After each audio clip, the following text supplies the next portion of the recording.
That's right.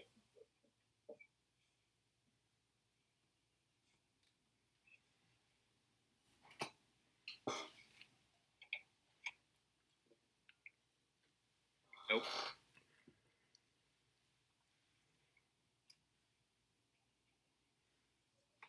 We're all muted by the host. Is that the problem? No, he's not muted.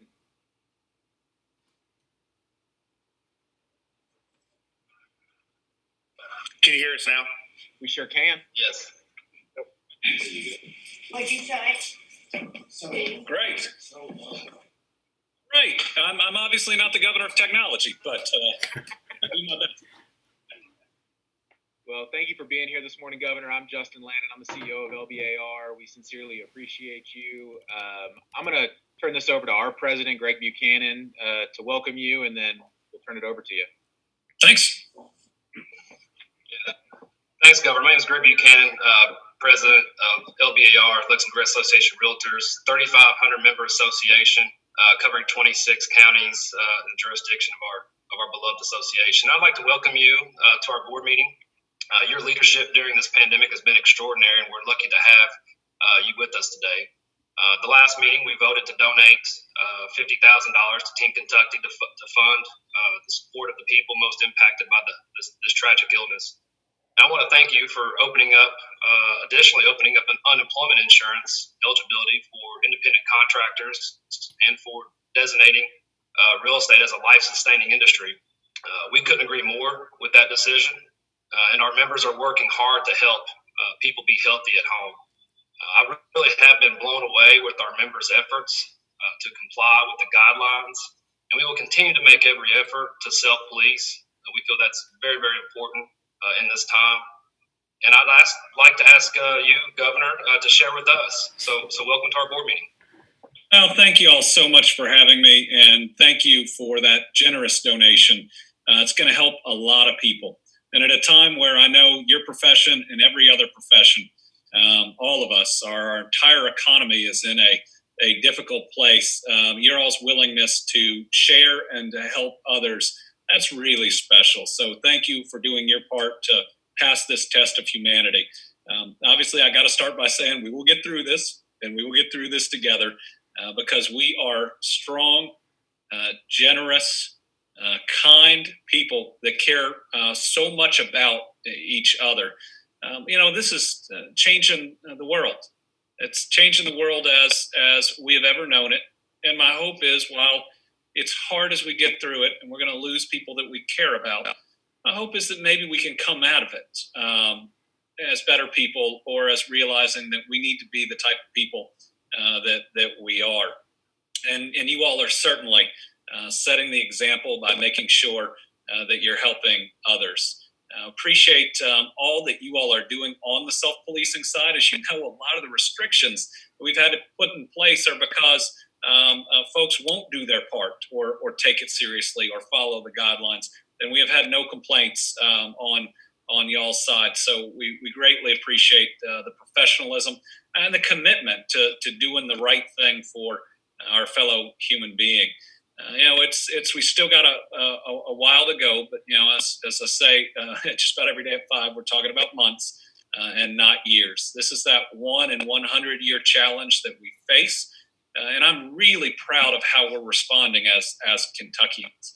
We talk about flattening the curve, but that really means saving lives. And from every indication that we have, we are doing it better than just about anywhere else. And so, at the end of the day, we've always unfortunately fallen at the bottom of a lot of rankings that we want to be at the top of. Well, you know what? We're going to be at the very top of how we responded to this crisis. And we appreciate y'all stepping up, helping other people. And I know that as we come out of this and we start to rebuild, that you all are going to be a very important piece of that. And from a guy that's got a home on the market that's not going anywhere, we hope it heats up very, very quickly as we come out of this. Thank you all so much. Yeah, thank you, Governor. And obviously, we know it's a team effort. We want to recognize Lieutenant Governor Coleman.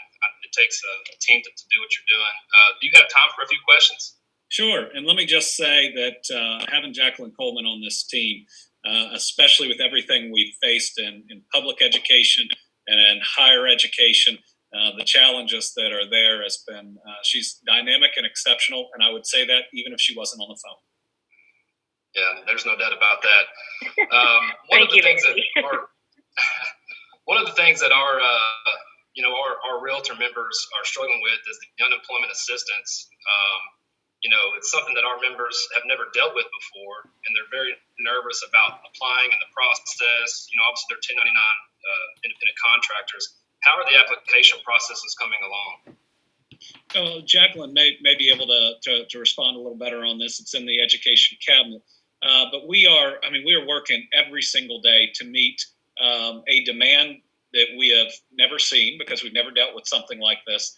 And the demand is more than 100 times greater than anything we have seen. And while you hear that or you see that in the newspaper and it's kind of a shock, it's very temporary and we know it.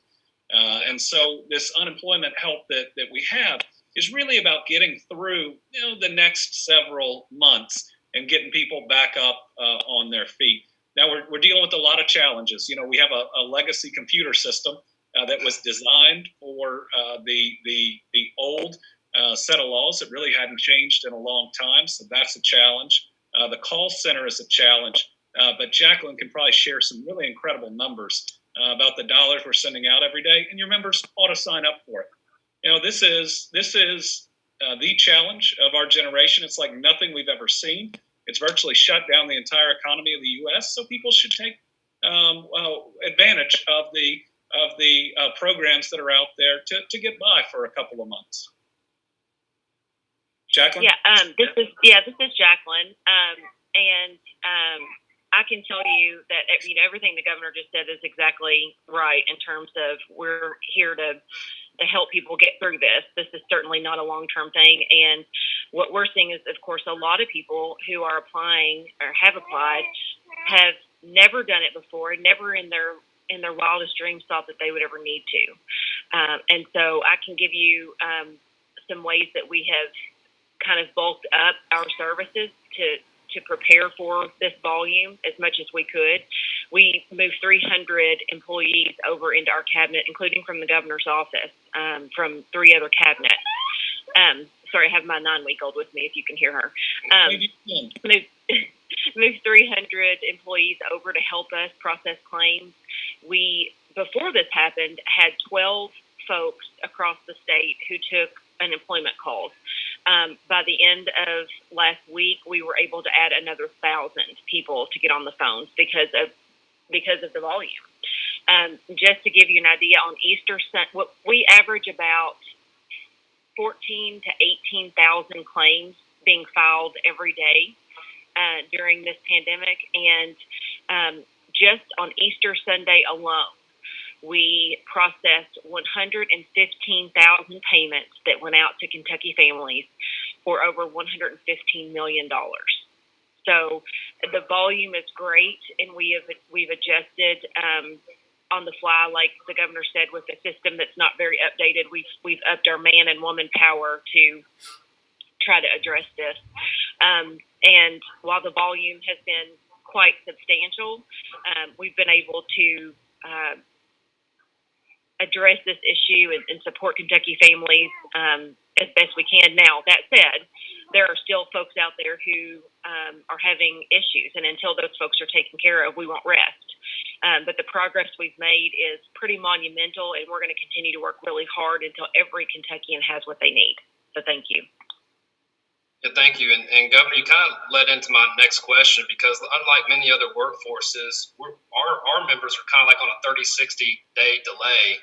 Properties being closed today are the product of what we've done, in February. And so while many of the other industries may be recovering from the pandemic impacts, in May or June or July, we may just be starting to feel ours.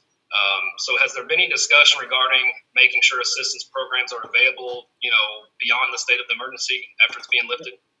That's a good point. And I wouldn't assume the state of emergency is lifted when we start easing restrictions. because the state of emergency includes so many, just like what you're talking about, includes so many different pieces and facets. I imagine it'll continue, especially because of federal funds that we have coming in that we can then use to address the virus. It'll probably continue even if we're opening things. My guess is through the end of the year, and that gives us the flexibility to spend that CARES Act money and to continue to do new and different things, both to reopen and stimulate the economy. But then there's typically a fall spike in all of these pandemics, and so it allows us to be better prepared for that as well. We're also going to have for state budgets and for families another round of federal stimulus. It's going to be absolutely required, and my hope is that will, at the right time, jolt our economy.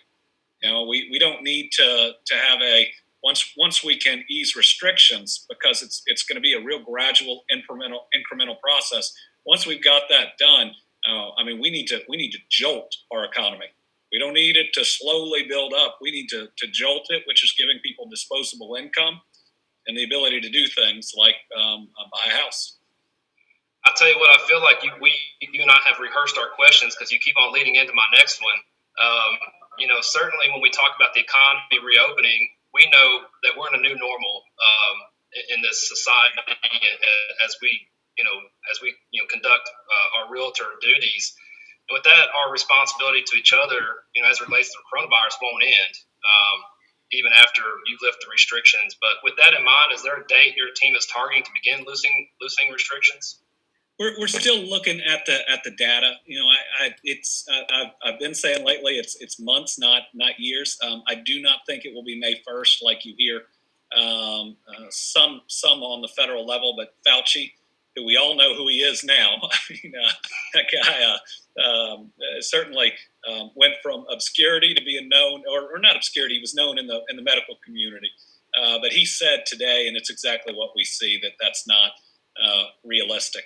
So a couple things are going to guide when and how we can do this. Number one is the rate of cases, of positive cases, and the number. And right now we are still in the escalation. New York says they think they're at the peak. They don't really know yet. I hope they are. They've suffered enough. So rate of new cases is probably the primary. Number two is our testing capacity and our tracing capacity. So as you ease restrictions, what you want to be able to do is when somebody gets sick who's out there working in a profession or place that we've been able to reopen, if they get sick, you want to be able to test them almost immediately. And then you want to be able to do that contact tracing that we were doing in the beginning to make sure that we can self-quarantine everybody that was in contact with them or test them real quickly. So that's a really important need. We don't have that capacity in the country right now, though testing capacity is ramping up significantly. Where we could be a month from now is very different from where we were a month ago, because we're going to announce some more testing here soon. Third piece is going to be ability of whatever the group profession is, because it's going to have to be slow to follow CDC guidelines. Some can do it easier than others. There are some professions or businesses that are based on mass gatherings, and that's something we're not going to be able to do for a little while. And this is going to be one of the hardest ones. It's going to be who we can open up things to. It's this big challenge because we've got age discrimination laws, rightfully so, but we have a population that is incredibly vulnerable and will still be as we're reopening.